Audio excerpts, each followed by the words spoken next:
আসসালামু আলাইকুম। সময়ত দর্শক শ্রোতা, দেখতেই পাচ্ছেন আমি একটি বিল্ডিং ফোকাস করেছি, মোসাম্মদ তালুকদার ভবন। এরা হচ্ছে তালুকদারের বংশধর।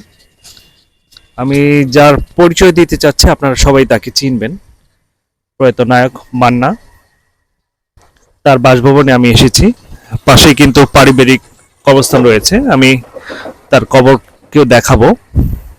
হচ্ছে মসজিদ, এটা মান্নাদের পারিবারিক মসজিদ, অনেকটা বড়, সম্পূর্ণ এসি করা, চারতলা মসজিদ। এর পাশে কিন্তু মান্নার কবর। আমি যদি আপনাদের দেখাতে চাই, আমি কবরের ভিতরে আপনাদের দেখাতে চাচ্ছি। তার যদি এক এক করে দেখাতে চাই, সিরিয়াল করে তাদের পরিবারে যারা মৃত্যুবরণ করেছেন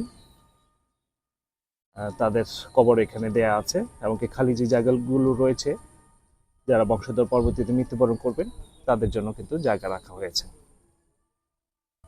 প্রয়াত নায়ক যিনি মান্না, তার কবরটি ওই পাশে করে দেয়া আছে। তা আমি সরাসরি তার কবরের পাশে নিয়ে যাচ্ছি। এই হচ্ছে প্রয়াত নায়ক মান্নার কবর, সমাধিস্থল। এটা কিন্তু টাঙ্গাইল জেলায়, ওনার বাড়ি টাঙ্গাইল জেলায়। এখানে লেখা আছে, বিস্তারিত দেয়া আছে ওনার ঠিকানা, ওনার কোথায় পড়াশোনা করেছেন, সবকিছু কিন্তু চলচ্চিত্র কিংবদন্তি নায়ক, অভিনেতা, প্রযোজক, তো সবকিছু কিন্তু দেয়া আছে। তো দর্শক, আসলে জীবন এমনই, এক সময়ে কিন্তু সমাপ্তি ঘটে। এর বাস্তব প্রমাণ কিন্তু আমি আপনাদেরকে দিলাম। এই হচ্ছে বাড়ি। এ বাড়িতে তেমন কেউ এখন থাকে না, কেয়ারটেকার রয়েছে, এবং কি তার একটি সন্তান মাঝে মধ্যে আসে, তখন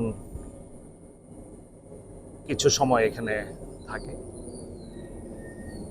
তো দর্শক, সকলে ভালো থাকবেন। আসলে দুনিয়া কিন্তু থাকার জায়গা নয়, চলেই যেতে হবে।